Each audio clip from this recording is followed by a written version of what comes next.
Son las 8 de la mañana con 34 minutos, 8:34, vamos a hablar de educación. Está en la línea telefónica el doctor Carlos Ornelas Navarro. Él es el primer mexicano que obtuvo el doctorado en educación en la Universidad de Stanford. Es profesor de educación y comunicación y coordinador del doctorado en ciencias sociales del campus Xochimilco de la Universidad Autónoma Metropolitana. Tiene un amplio currículum, es miembro del Sistema Nacional de Investigadores del CONACYT, ha publicado varios libros, da conferencias y bueno, qué buena oportunidad de poder hacer contacto con él. Él ya ha estado en otras ocasiones aquí en Telereportaje. Hoy lo hacemos vía telefónica. Doctor, ¿cómo está? Muy buenos días. Hola, ¿qué tal? Muy buenos días, saludos y también al auditorio de allá de Villahermosa y Tabasco en general. Gracias, doctor. Oiga, siempre es interesante platicar con usted. Es un especialista en la materia y el tema de la educación es uno de los temas de los que más se comenta en este país por todas las implicaciones que tiene. Primero, doctor, le pregunto, a su juicio, ¿ha funcionado la reforma educativa de Peña Nieto? En buena medida, sí. Tiene logros, tiene alcances que son patentes, empezando por la cuestión institucional, la reforma a la Constitución y las dos nuevas leyes y las reformas a la Ley General de Educación, que fueron muy rápidos, salieron realmente rápido en el Congreso, en un Congreso plural, pero y que se asentaron. También, y es cierto, la Ley General del Servicio Profesional Docente regula, pone en un solo ordenamiento todas las cuestiones laborales de los maestros, pero no nada más las laborales, es un asunto de que regula el ingreso, la permanencia, el reconocimiento y la promoción. Es un cambio radical a como estábamos acostumbrados, porque ahora es el mérito quien está en el centro del asunto, de cómo entrar, cómo promoverse. Cuando antes era por la vía sindical, que hay anécdotas, hay mucha investigación sobre corrupción, compadrazgo, amiguismo, hostigamiento sexual de jefes a maestras para ingreso, para que se promovieran. O sea, cambió este panorama.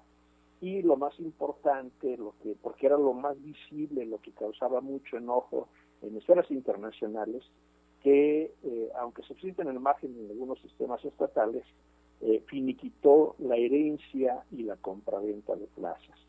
Entonces esos son asuntos que están ahí. En la parte burocrática, administrativa, se creó el CIGED después del censo, que es un aparato, es una aspiradora de información muy importante, que ahora sí, tanto el secretario de Educación Pública puede saber hasta el nombre de qué maestro está en tal salón, en tal escuela, en tal comunidad. Nosotros podemos observar cuántos maestros hay en una escuela, cómo está la organización de tal escuela, etcétera. No podemos ver los nombres, porque eso es... ¿cómo se llama? Es la parte que no se puede ver porque no es público, ¿no? Es lo confidencial, pero las autoridades sí pueden verlo para constatar de que si dicen que alguien está trabajando, realmente lo esté.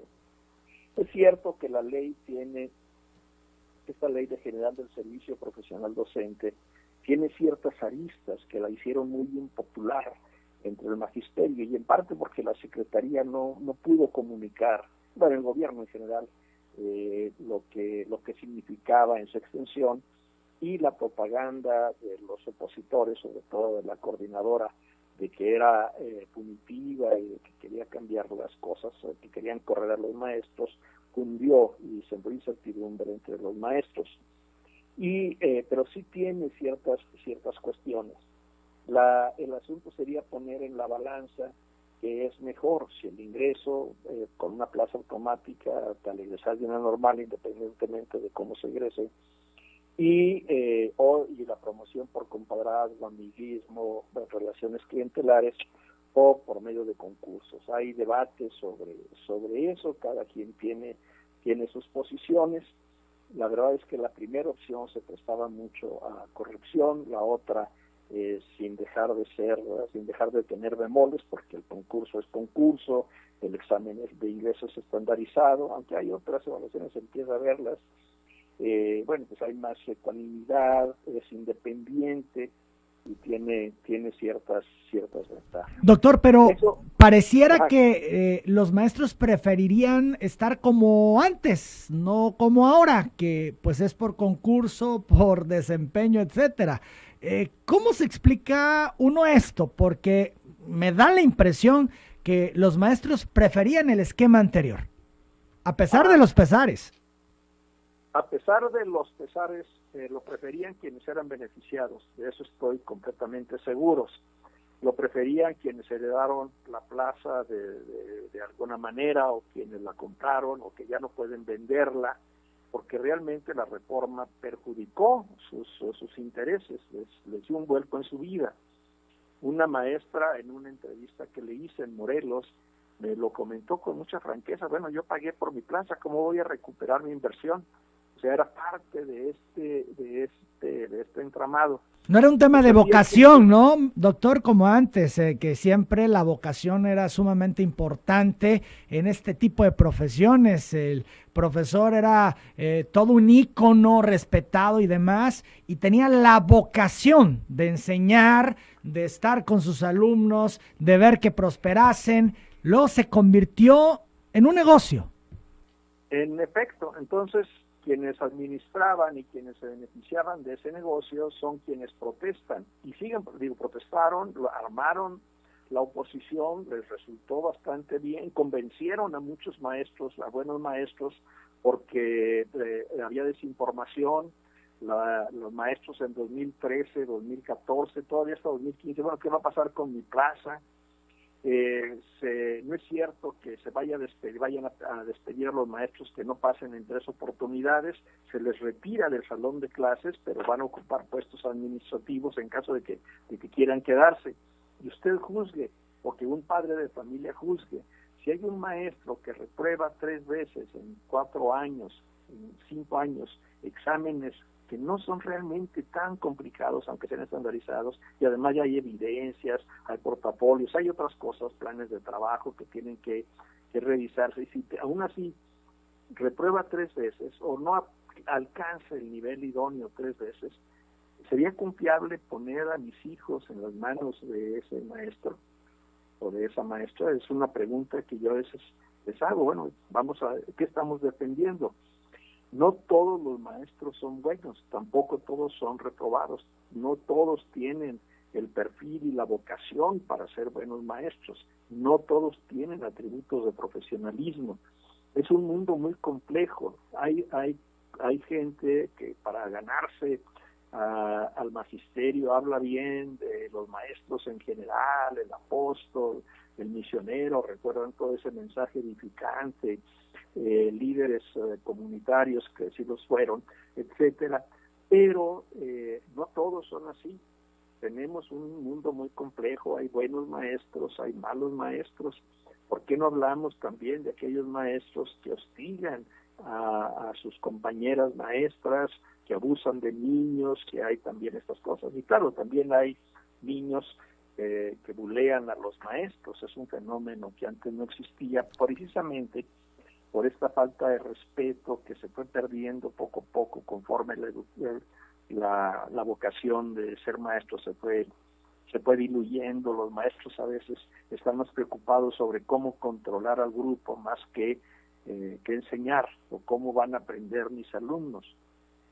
Claro. Tenemos esas cuestiones en la mesa, y la reforma fue una respuesta, es cierto, de arriba hacia abajo, con cierto carácter tecnocrático, pero, y aquí viene la segunda parte, aunque fue tardada, pero además es el camino más o menos típico que siguen las reformas en el mundo, con el nuevo modelo educativo y la propuesta curricular, está dando también herramientas para un cambio sustantivo en el hacer pedagógico. Contrario a lo que dice la propaganda de los opositores, el modelo tiene, sin ser perfecto, tiene muchas virtudes. La primera es que pone al frente las cuestiones humanísticas, el arte, la cultura, la filosofía y la ciencia. Claro, sin olvidar las cuestiones cognitivas. Introduce esta cuestión que es rebatible, pero que vale la pena que esté ahí, de la educación socioemocional, quiere decir lo afectivo. ¿Por qué? Porque vivimos en un ambiente, en un contexto sumamente de violencia abundante, no solo con las noticias de lo que pasa, los secuestros, el narcotráfico, los carteles, sino también la violencia que vemos en los medios de comunicaciones, en las calles, en la suciedad de las banquetas, etcétera, que es otra forma de violencia. Y todo lo que tenga que ver con el discurso político agresivo que siembra odio. Entonces, esta cuestión socioemocional es relevante en este momento. Claro, también, sí, doctor, sí, le iba a preguntar sobre lo que ocurrirá ahora que entre el nuevo gobierno que está buscando derogar esta reforma educativa. ¿Le parece que entremos en materia después de la pausa? ¿Cómo no? Con mucho gusto. Gracias. Vamos a la pausa. Seguimos platicando con el doctor Carlos Ornelas. En eléctrica sí.